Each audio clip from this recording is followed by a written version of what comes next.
Hi there and welcome. It's Lee Farnell here and welcome to Leading Your Best Life. Now today we're going to talk about empowering versus disempowering questions. If you're a coach, leader, teacher, parent, questions that will help either empower and strengthen people, grow their confidence, versus questions to weaken and undermine and even burn them. So here we go. Hey, by the way, listen to this announcement first. If you sell business to business, you really do need to be listening to what I'm about to say in the next 30 seconds. Here is a package of coaching training to actually transform your sales. We think you can triple your sales in the next 14 days with this CZ6 system. You can increase your average deal size and your profit margins. You can motivate your team and yourself to perform better. You can close more deals faster, so you increase your conversion rate quicker and you reduce stress and have a lot more fun in your business. This is a super comprehensive package where you are going to get a whole lot of coaching training. Forget that, you're going to get results, you're going to get inspiration, you're going to change your life in the next 14 days or even less. Listen to what people say. Lee's tools have had a real increase to my business. We've increased and hit our targets by a factor of 10. Absolutely fantastic. Sales are up 28% and 40% up on last year to date. It goes on and on. There's been a 40 to 50% improvement. It goes on and on, folks. Find out more. If you're committed and serious about growing your sales, you'll find out more. Click the button below and get involved. And I'll see you on the other side. Thanks for listening. See you soon. Welcome back. If you're serious about parenting, teaching, leading, coaching, empowering people, helping people lead their best life and be the best they can be, then here are 10 disempowering questions, 10 questions that weaken confidence and disengage people. So if you've got a boss or a coach or a teacher, you might want to just give them this podcast or take the article off LinkedIn or Facebook and hey mate, have a look at this, will you? But here, let's go through these questions. Questions to avoid. 1, do you understand? Do you understand? Do you understand what I'm saying? The answer can only be yes or no. It doesn't actually check for actual comprehension. 2, why don't you get this? You blame the learner instead of guiding them to actually discover the answer or where they can improve themselves. What's wrong with you? What's wrong with you? Shaming the person rather than supporting their growth. Haven't I already explained this? Dismisses the need for further clarification. In other words, you're stupid.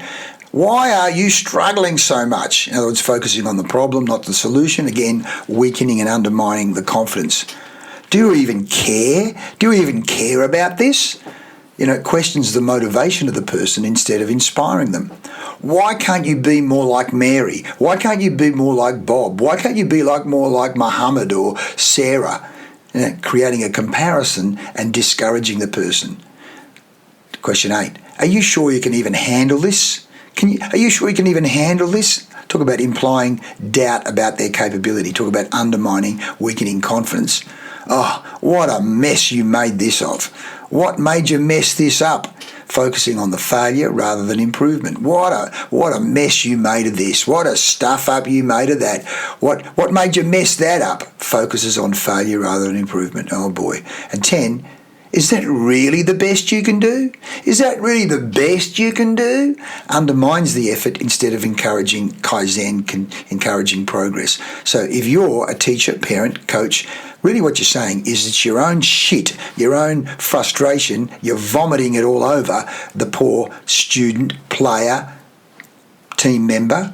Wake the F up. You have a responsibility as a coach and a leader and a parent to empower and grow wings rather than stomp on heads and get your own jollies off.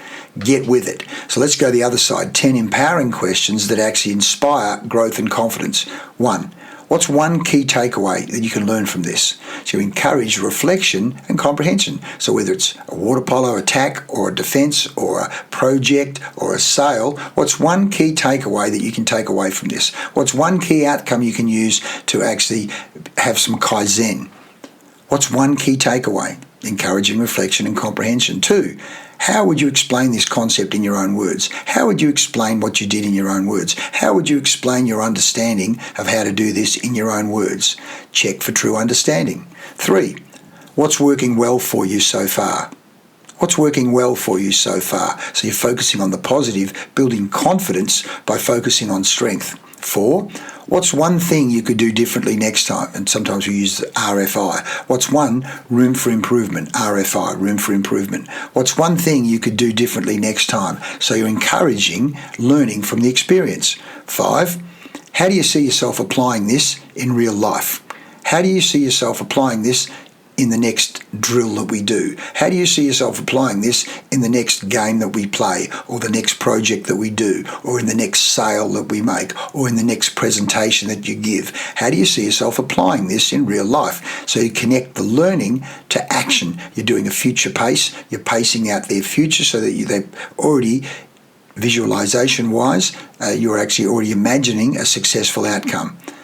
6, what support or resources would help you succeed or do better next time? What support or resources would help you succeed or do better next time? So you're promoting a problem solving and self-advocacy. In other words, helping them take control of the problem and the improvement process themselves.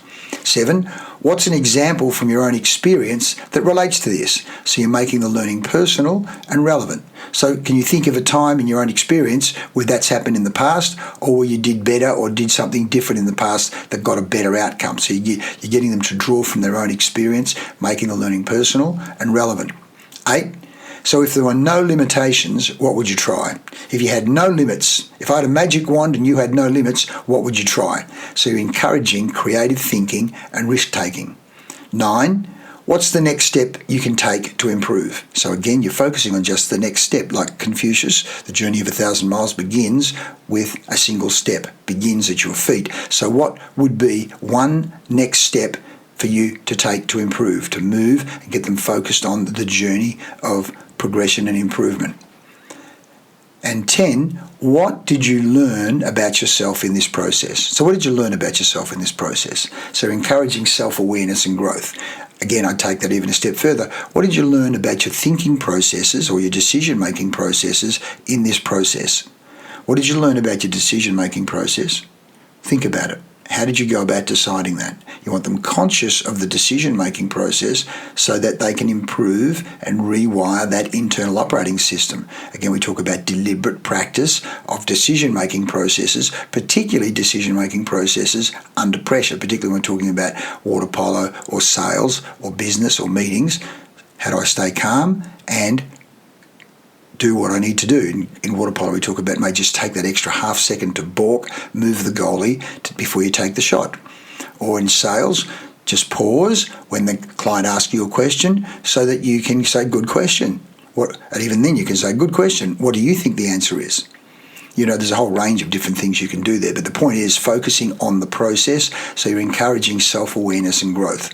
So there we are, 10 disempowering questions for you to avoid, and 10 empowering questions for you to deliberately practice. You'll find that can all be realized both not only in this podcast but on my LinkedIn profile. You want to do some training in this area, some drills, deliberate practice, then reach out at leefarnell.com or pdcgrowth.com. That's what we specialize in. How would you use these questions in your life and your business? Thanks for listening. I'm Lee Farnell. This is Leading Your Best Life, and I'll see you next time.